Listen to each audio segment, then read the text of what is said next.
Hi everyone. How you doing today?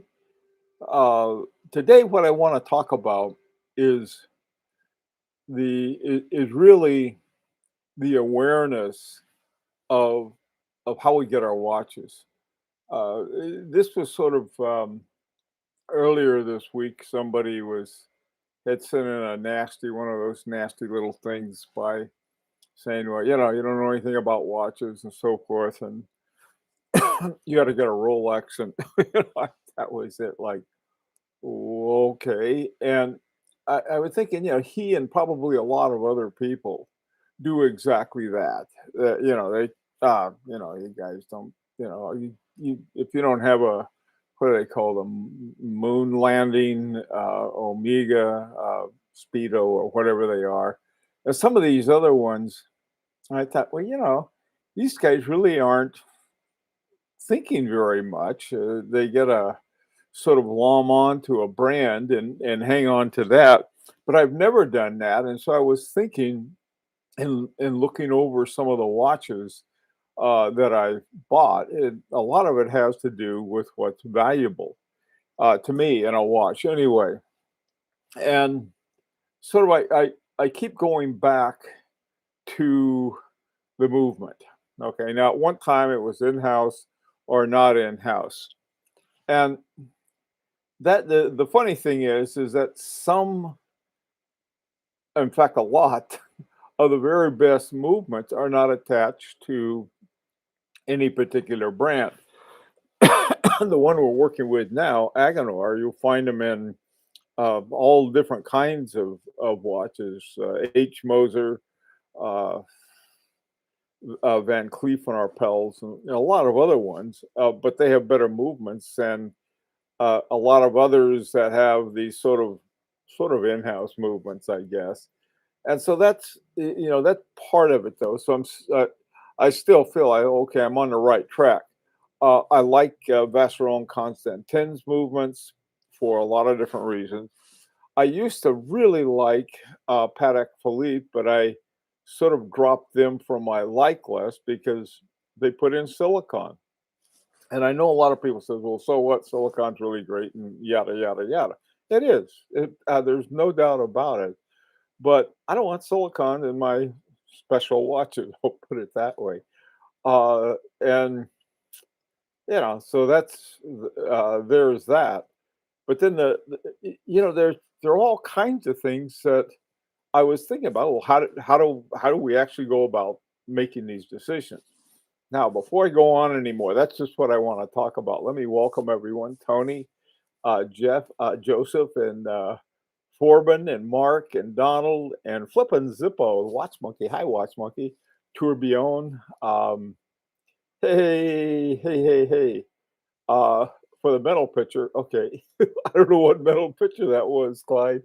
Hi, Tim, Tony. Uh, Harry Winston. Yeah, that's another great example. Harry Winston. Um, uh, Going well, planet Earth. Good to hear from Australia. It must be late there. Um, Evening, Mr. Gumby. Flippin' Zippo again. Corbin. Hi, Patrick. How are you? Okay, someone's been trying to convince me that Swatch is making JLC uh, drop its higher their movement, so it won't compete with Breguet and Vacheron Constantin. You know, uh, lately, Clyde, I've heard a lot of things that uh, I was talking about the Series 100 or 110 series in the Oris movement. I really like that movement. Here you got a hand wound 10-day charge to it. And it really is a beautiful movement. And it was their first in house. And someone says, well, they've got this new one called the 400. And so I look up the 400, and sure enough, they have a new one called the 400. Then they said, well, the 400 isn't made by Oris. And so, when that happens, boy, I'd like to find out more about that. And suddenly they're very quiet. Now, there are a lot of people out there who don't know jack. I got to put it that way. They want to try to be smart and so they'll have something or a piece of something, and they won't understand the context of it or anything else, and make some kind of statement, not like it's, "She isn't this interesting, but this is, this is God's word." And so we've got to be careful about that. Who do we listen to? And this was another thing. I listen to a lot of people, and here's an issue. It's almost impossible to listen to a salesman, not because they're not nice and enthusiastic about a product and a movement and everything else, but they're trying to sell it to you. Um, and if you look at the reviews, I mean, they're not going to bite the hand that feeds them. They really aren't. I mean, you look at most of the reviews, and probably the most critical review is, pretty bland. I mean, this is not like, you don't get National Enquirer kinds of gossip, about the movement reviews. And so I think to a great extent we're on our own to discover what's in them, and that if it's important to you. Now, the as part of this project that a bunch of us have been working on with Agonor, been learning a lot of stuff, and here you have all of these little companies that are providing for the bigger ones, and we never hear about them.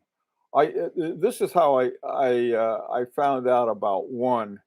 I think it's called Fielder, and they make watch hands. Well, the way we found out about that was that we found the dial maker named Metalim, because they had made the dial for Philippe Dufour's uh, famous Simplicity watch. And there was an article about it, or a comment by Dufour. He said, they did a nice job. I didn't do it. I'm going to leave their name on there. And I thought, yeah, that's a cool thing to do. We got to leave our name on everything we didn't do ourselves. And then the stuff we did ourselves, put our name on it. So, you know, this kind of thing is very, very helpful. And so this was one of the reasons, in fact, the main reason for choosing Metalem. And talking to their representative, for the most part, the guy said, "Well, what do you want?"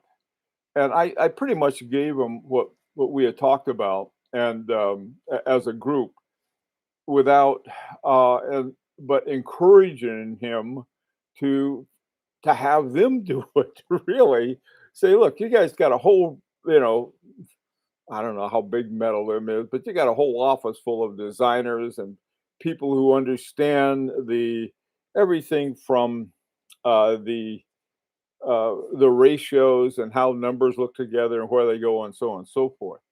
And we don't. I mean, I don't care how much you think you know about watches and so forth. You may not know very much about how a movement, not a movement, but a dial is made. So anyway, well, that's one thing. Um, but the point is that I think the more I've been learning about it, the more I realize, gee, I don't know Jack, you know. But I think that really helps, because if you understand that, then you got to go look stuff up and find out about it yourself. One of the things that this project has done, and I think that in terms of thinking about watches, we have to we sort of have to find out about them and find out some stuff. So far, at least as far as the movement is concerned, that Agonor is working on, is that it has something called Agon Pit. I didn't know that, and it's like one of the few movements that Agonor has made that has this special regulator in it. And so, like, holy smoke, this is great. And so now in the future, I may be looking for, let's take a look at their regulator. Now, we know about basically curb regulators and free sprung regulators, but now here we have this new one called Pit. So it's like, oh, that's another thing I didn't know about. So I add that to my, gee, I didn't know, and I found out about it. Now, in other terms, there's so many contingencies. Um, Here's one contingency. This is an H. Moser double hairspring. Now, years ago when I got this, I'd read about double hairsprings and what they did and so forth. And I was like very, very impressed. And so I went out looking for one. And um, I didn't realize that they were all made of gold or white gold. And so I thought, saw one like this. I thought, aha, a steel, a steel one. I'm going to get that one. And the price was just unbelievably good. It was excuse me. It was from a now defunct seller in Switzerland. I think the guy had too many good deals. It went out of business. That's okay with me. I got my watch. So we have these things, and is these kinds of decisions are what we deal with all the time. Hey, Mark, how you doing? Now, Mark, I don't mean to be picking on you, and I'm not. I'm picking on you in a good way, maybe. Mark ordered this watch. I won't say what kind it is, but it's a really good watch. I mean, a really excellent watch. So Mark orders this watch, and he's been waiting and waiting and waiting for it. He dealt with this AD, and so the AD says, "Okay, it's coming now," and it's like keep moving it up. But man, when he gets that watch, that's one worth waiting for. Um, oh, no, no, I'm not picking on you. Yeah, I wouldn't. I don't like picking on anybody. But anyway, this is another thing. Is sort of like, well, you find the watch you really like, and you have to wait. I had to wait. I don't know how many months when I got my Vassaro and Constantin 1921. That one was during what they called the Asian crisis, and China wasn't letting anybody bring in watches and so forth. So there was a big surplus of them that they had to get rid of. So they shipped them back, and I got a heck of a good buy on mine. Now, right now, it's the opposite. I think that if you ordered it, the one that marked it, if you ordered it at the right time, man, you could have the watch will probably be worth 5 times as much when he gets it as when he ordered it. But, this was something this was he really thought about it a lot. But the problem is that, man, is the AD gonna come through on the deal? We don't know. So Mark, when as soon as you get it, tell us about it. Say, "Hey, I got mine." Hey, Steven, how you doing? Um, okay, let's see what else is going on here. Okay, isn't the current buyer's market a blessing in disguise? It's more of a seller's market, I think, um, in disguise because it's forcing a lot of us to go outside their comfort zones and look at different brands. Well, it depends. For people like us who are used to doing that, this may jack up the price for us somewhat. So it depends on who you are. But I do agree with you, Clyde. I think it's good that people are, getting their nose out of a rut and starting to look around and discovering some new things. Um, good bit. Yeah, they are from Edgar Allan Poe's The Agon Pit and the Pendulum, the pendulum being the watch's pendulum. Um, Curb regulators, are they anything like curb feelers? Yes, exactly, but that's what they are. You write that down. I don't want you to forget it. The thing about curb regulators, um, everyone's all, they really like free sprung regulators. Well, free sprung regulators have, certain very good advantages to them, but to adjust them, you have to adjust the weights, uh, either on the sides or on the arms or someplace on those things. And so you're going to need something other than, somebody like me and my toothpick trying to push the little needle from the curb regulator. Now, this new one by Agonor, that's sort of the best of both worlds. You have something that is very easy to adjust, but without uh, pinning without pinning the hairspring uh, to the what's it called? I guess however there's some kind of knob they have for it. By the way, too, something that came up today that was really very amazing. I got a feeling that once it may be really expensive, but I hope not. Um, Vincent Calabrese has developed a springless hairspring. In other words, you have something that was developed, back in the 13th century or something by I forgot I think is a Dutch watchmaker, famous Dutch watchmaker, and he had this thing that was sort of like on a little swing, and that's what's used as a regulator, or instead of the hairspring. And so what Vincent Calabrese did, he took it and put it into a watch. Really amazing. And I've seen, well, at least it's in a movement right now. I don't know what he's going to do with it. There was a an Italian trade show recently, and he announced it at that. And there's some man, this blew my mind. Now that's something I'd really pursue. I'd really like to have something like that because you have such an interesting movement in it. But other people they could care less about the movement as long as the watch kept accurate time and they like the looks of it. The other thing is that you have recently I got a watch not too long ago. Clyde got one too from Urban Jurgensen. And the reason that both of us got it, it was one of those ones that popped up. I think some retailer went out of business, and so they had all these watches that they had to get rid of, and so they couldn't sell them as new, which is that's great. But they were new. I mean, they were unworn, unpurchased, and so forth. Uh, s- so the shop worn, I think, is one of the terms that they use. And so they had these. They were almost 50% off. Now, I'd always wanted an Urban Jurgensen, but I knew I couldn't afford it. But I could afford it. That's half off, and that was how I ended up getting it. So you have, in terms of choosing watches, you have you've got to have a realistic financial target. Okay. Now this can change one way or the other. Uh, if you say, "Well, I'm going to save and save and save to get this watch," then your opportunities can expand. On the other hand, if you gotta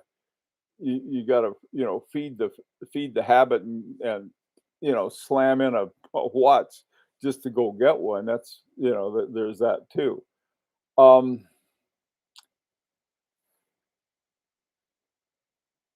yeah, take your time. That's half the fun. Yeah, there's a some people act as though this is the last good chance to get that. Sometimes it is.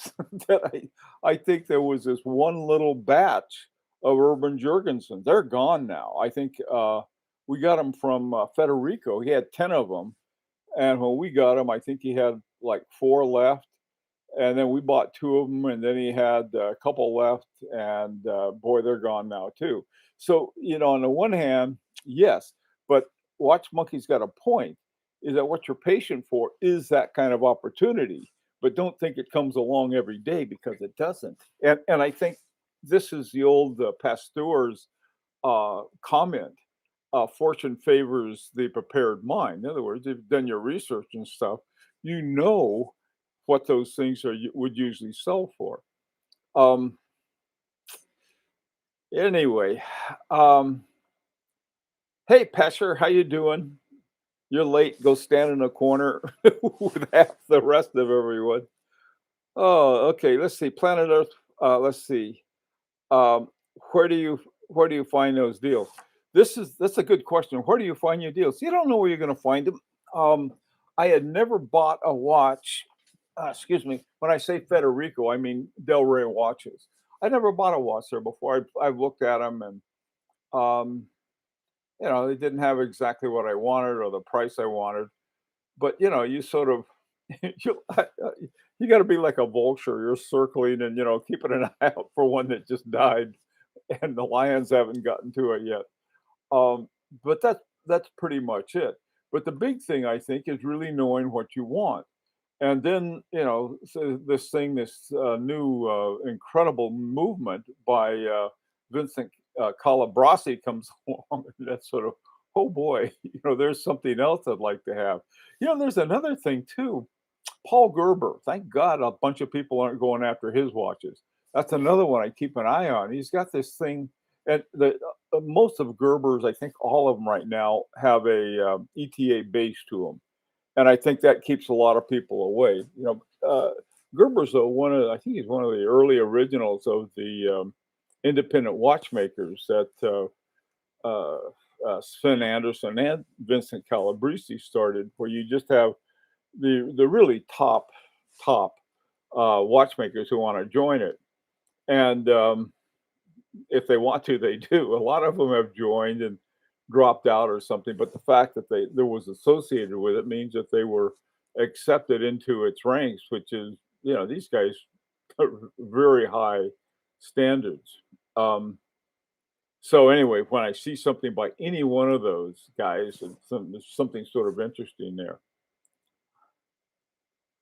I'm not an Oracle flipping Zippo. I, I'm just like everyone else. You just sort of have a hobby and you're sniffing around and having fun looking about, finding out about it. The other thing too is that there are people I know.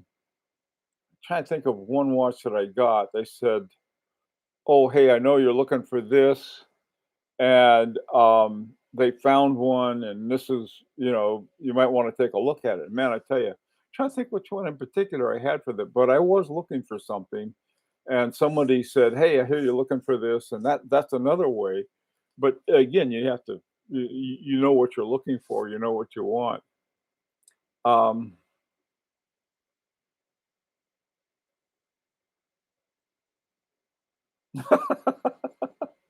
Quit spoon feeding you, Gerber.